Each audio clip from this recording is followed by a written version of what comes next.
ontem, segundo o jornal O Globo, portanto, é a imprensa oficial, nós podemos dizer com tranquilidade, né? Já saiu no Diário Oficial, o jornal O Globo. O da Malu Gaspar, que é excelente. Exatamente. O Gabinete de Segurança Institucional do governo Lula, o GSI que deu um soco no peito da repórter da Globo, terça-feira à noite. O GSI ou foi o segurança do Maduro? A primeira notícia que saiu foi que foi alguém do GSI, mas agora eles vão apurar. Lula não pediu desculpa até agora. Né? A feminista Janja também não falou nada. Aliás, ninguém falou nada. A ministra da Mulher só foi falar alguma coisa quase 24 horas depois. O ministro dos Direitos Humanos também não falou nada, não abriu a boca. Não abriu a boca. Né? Uma mulher trabalhando, uma mulher, não é? Uma mulher sênior trabalhando, levou um soco no peito numa região que ela tinha feito mastectomia. Ela falou que foi a dor mais horrorosa da vida dela. Ela relatou ontem. Então, a GSI que estava dando aguinha no 8 de janeiro, provavelmente foi a GSI que deu o soco na repórter.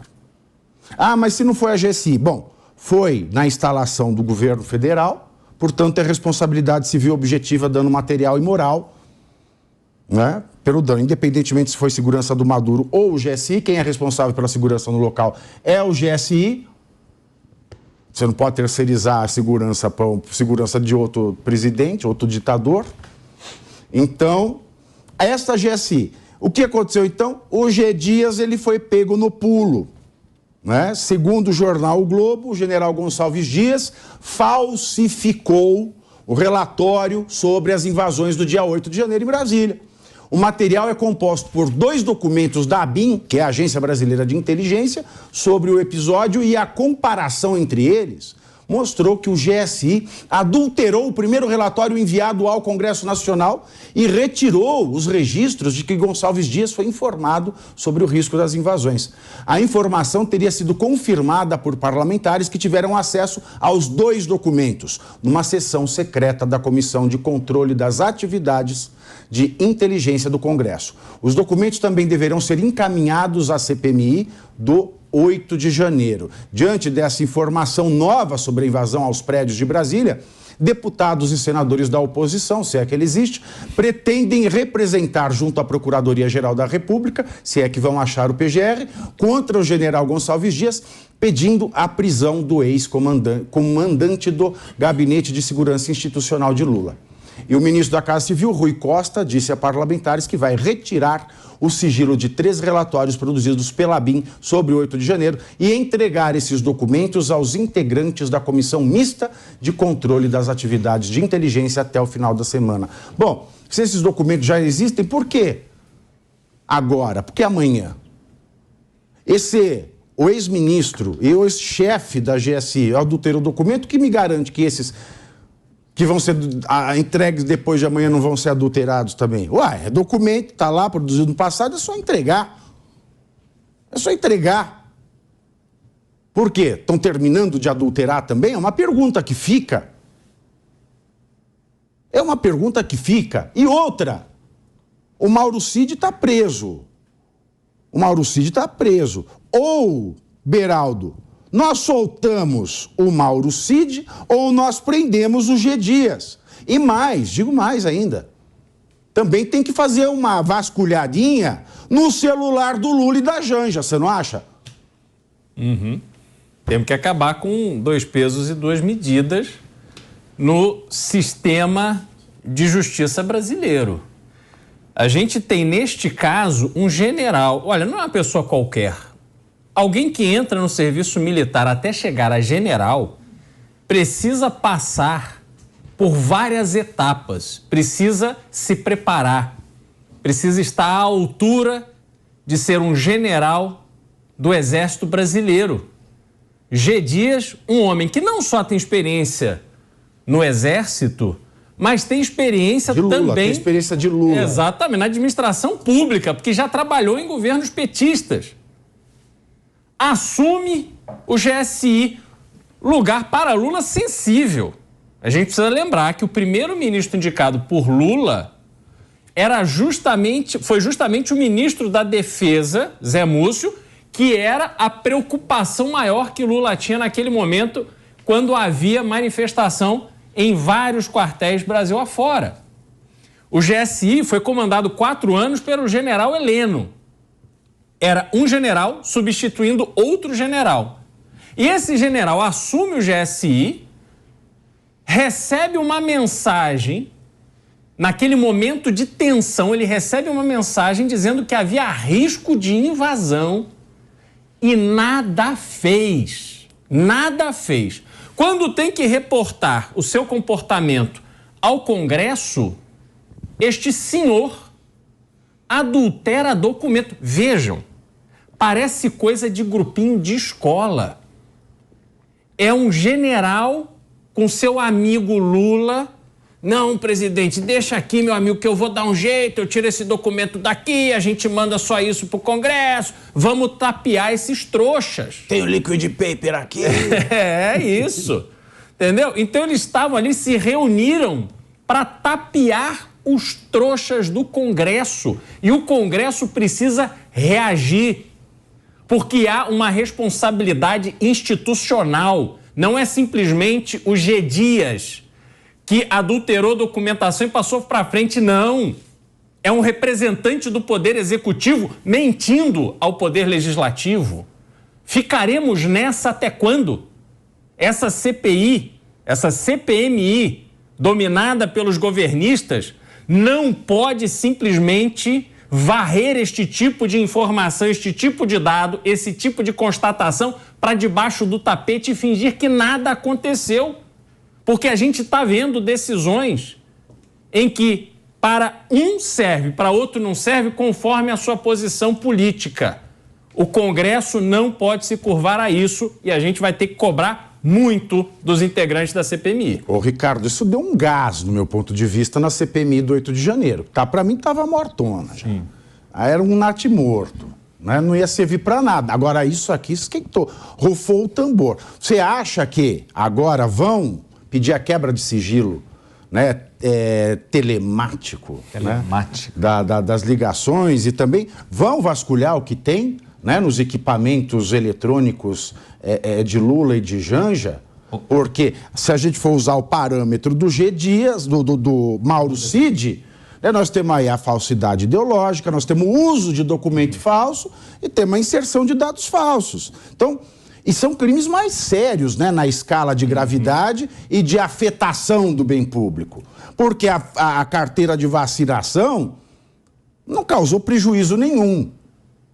O prejuízo é imaterial. Ele cometeu um crime. Agora, aqui já não é imaterial o dano. O dano aqui já tem um prejuízo concreto. E também um dano à própria existência do Estado Democrático de Direito. Exato. É muito mais sério. Você acha que vão chegar no Lula e na Janja? Você acha que o Lula ele pode ter algum envolvimento disso? Ele não vai saber de nada? Ele foi só uma vítima do adultério, da adulteração? Ô, Renato, querido, primeiro que eu acho que agora é uma obrigação moral, no mínimo, da comissão da CPMI do dia 8. O presidente da CPMI, Arthur Maia, tem que fazer a convocação do G. Dias, tem que fazer a quebra do sigilo telemático. Eu também achava que essa CPMI estava natimorta, falei até numa outra oportunidade aqui no domingo que não ia dar em nada, porque a maioria do governo, a relatoria do governo, a presidência é do governo. Então não sobrou nada, sobrou absolutamente nada. Mas esse episódio agora, esse furo do Globo, deu uma vida, dá uma sobrevida, porque mexe diretamente em relações institucionais, no pilar da nossa democracia. O Poder Executivo mentindo, entregando informações adulteradas ao Poder Legislativo. Presidente Arthur Lira, presidente da Câmara dos Deputados, foi entregue um documento fraudulento, adulterado, por um alto membro, amigo do presidente da República, que transita em imagens claras no dia 8, tranquilamente dentro do Palácio do Planalto, ajudando, abrindo portas e tal, para as pessoas que invadiram um dos 3 poderes. Presidente Arthur Lira, há necessidade do G. Dias ser chamado agora na Câmara dos Deputados para a CPMI. O Poder Legislativo não pode se calar diante disso. Cadê a PGR? Não dá para a PGR pedir também, com tão agilidade em outros casos, o pedido de prisão do G. Dias? O ministro Alexandre de Moraes. Tá claro, como o Pavinato falou, foi o Globo que deu o furo, então é oficial, então é da mídia. Pedido de prisão, assim como foi para outros, a sociedade brasileira espera isso, clama por esse mínimo contrabalanceio da nossa democracia que está tão torta para um único lado. Nós precisamos disso. A despeito de perdermos totalmente o respeito pelos poderes. Quem tem que fazer esse pedido é o PGR ou é a PF? Só fazer uma lembrança aqui. A PGR que pediu a prisão do Moro por causa de uma piada. Por causa de uma piada. Na festa junina. É igual você dar uma indenização maior por utilização correta do idioma, né? E uma indenização pequena por calúnia. Agora, Pavinato, eu queria só deixar uma pergunta, até para reflexão da nossa audiência e dos nossos colegas aqui da bancada. Imaginem se esse episódio do soco no peito de uma jornalista em exercício do seu trabalho após fazer uma pergunta fosse no governo Bolsonaro. Se o presidente da República fosse o Bolsonaro e acontecesse um episódio semelhante a esse, uma jornalista tomasse um soco no peito, o que estava acontecendo hoje no Brasil? Faça essa reflexão para vocês verem, aí vocês vão ter uma noção de como nós estamos vivendo momentos tortuosos na nossa República. Como nós estamos vivendo momentos tortuosos, professor Marcelo, na nossa res pública? Pavinato, nós não temos... vou até falar essa questão da res pública. Uma vez eu estava conversando com um estrangeiro, não vou dizer quem é, nem de que país ele era, e ele, às vezes, não entendia muito o Brasil. Ele dizia, por exemplo, aqui vocês não têm muito trato pela coisa pública. Aí eu dei a seguinte resposta para ele, que a tradição da nossa história, quem fala aqui é um liberal em economia, um conservador nos costumes, e que defende o parlamentarismo com um outro tipo de forma de governo, essa porcaria que nós temos aí. Mas por que eu estou dizendo isso? Porque o grande problema é que a coisa pública no Brasil sempre foi apropriada por um grupo, uma oligarquia, não é aristocracia, a aristocracia é dos melhores, isso se admite, mas uma oligarquia que sempre tratou a coisa pública como sendo sua, razão pela qual, não é que a gente tem 2 pesos e 2 medidas, o Cristiano foi muito preciso nisso, nós temos na realidade um peso, que é medido de acordo com aquele que, no momento, está com o peso nas mãos. Então, ele interpreta de acordo com a sua vontade. Mas, pegando o caso do general Gonçalves Dias, espero, por favor, não ser ofensivo, mas algumas coisas têm que ser trazidas à tona.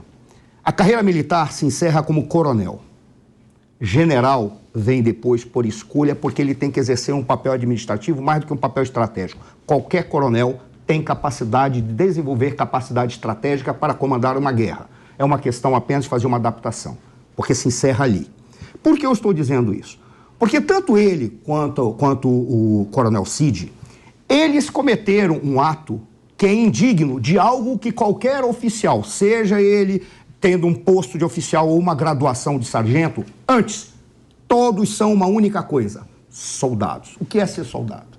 Existe um componente que está, inclusive, explícito no anexo 1 do artigo 1 do Regulamento Disciplinar do Exército. Não faltar a verdade. Por qual razão? Porque aquele que vai para uma conduta de combate, ele tem que ter a credibilidade daquele que o acompanha. Razão pela qual eles podem ficar de costas um para o outro para cumprir 360 graus de um perímetro. Assim, eles conseguem garantir a vida dos dois. E tem que ter confiança, razão pela qual não pode mentir.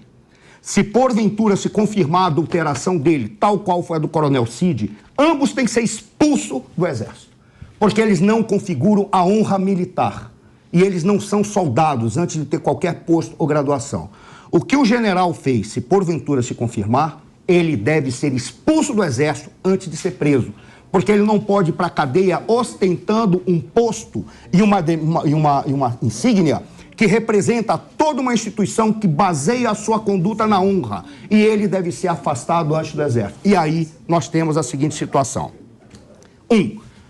O comandante, o ministro-chefe do Gabinete de Segurança Institucional é o cara mais informado do Brasil, porque todo o sistema de inteligência brasileira tem que reportar a ele informações precisas, porque cabe a ele cuidar da segurança do presidente da República. Ele não pode alegar que não foi informado de nada, porque é o cara mais informado do Brasil. Ele pode ser burro, se ele não consegue entender que a informação que lhe foi dada não é informação, é inteligência. O que é inteligência? É o conjunto de dados que foi processado e interpretado adequadamente para responder a uma pergunta que aquele que vai tomar a decisão faz. Então tem que vir com um grau de credibilidade, se não absoluta, com a probabilidade de verossimilhança ou certeza quase 100, para que ele possa dizer, vamos fazer isso. Então chegou para ele inteligência. Ele mesmo disse isso. Não, o que chegou para mim não era inteligência ainda. Então ele é um moleque ou ele não está preparado para tanto. Sendo o cara mais informado do Brasil... Ele queria o quê? Ele queria que o relatório viesse assinado pelo Leandro Carnal? Ele queria a foto das pessoas com tudo ali. Não, ele já teve a informação. Se ele teve, ele tinha que ter tomado uma decisão. Ele está tirando o dedo da reta, isso é covardia. Nesse sentido, eu respeito um cara como o Zé Disseu. Por exemplo, que foi bravo o suficiente, mesmo tendo envolvido naquele conjunto de esculhambação que ele estava envolvido, naquele conjunto de acusações que ele estava, ele não entregou ninguém. Ele não tirou o dele da reta, esse senhor está tirando. Então, ele deveria ser preso, ele foi covarde e ele está indo contra a honra militar, se confirmar tudo aquilo que está lá. Confirmado que ele adulterou, ele é um criminoso e ele não é digno da honra militar. Ele não pode ostentar esse uniforme, com todo o respeito. Aí, para encerrar, o que pode trazer de consequência? Eles podem dizer o seguinte, a ABIN não tinha essa atribuição, porque está todo mundo falando do relatório da ABIN. Qual é o grande problema do relatório da ABIN? Um serviço de inteligência não pode espionar seus cidadãos. Eu não ficaria assustado se o ministro da Casa Civil está mandando relatórios lá apenas para trazer um problema para inutilizar o tipo de informação que foi dada, dizendo que não cabia a ABIN, porque é um serviço de inteligência, tem que espionar fora, e não o seu cidadão, porque o Estado Democrático de Direito não permite isso. Se fosse da Polícia Federal, poderia, porque a polícia, ela o faz mediante mandado judicial, que há suspeita de que há criminosos. O que restaria à ABIN é dizer que, na realidade, foi um serviço de contra-inteligência tentando verificar se os estrangeiros estavam envolvidos. Aí acabou pegando. Porque você lembra do telefonema do Messias? Claro. O Moro disse, não estava gravando a Dilma. Eu estava gravando o tal cara e o Messias. E a Dilma ligou. O que eu posso fazer? Caiu que nem uma... É o que resta. Mas qual é o problema? Se existe essa possibilidade e vão tentar anular, isso mostra que, mais uma vez, nós vamos cair no um peso e várias medidas de acordo com o interesse. De que lado ele está, de que lado ele não está. Aí o tenente-coronel Cid, ele é um criminoso e não é digno da honra militar. Mas este senhor, eu creio que ele é general de divisão, esse senhor que é um general de divisão, mantém a sua honra, com todo respeito, general, eu não o conheço, não tenho o direito de fazer julgamento de valor. Mas se confirmar, o senhor não é digno de usar esta farda. Faça o seguinte, coloque-a num local qualquer e toque fogo, porque o senhor não é digno da honra militar. Agora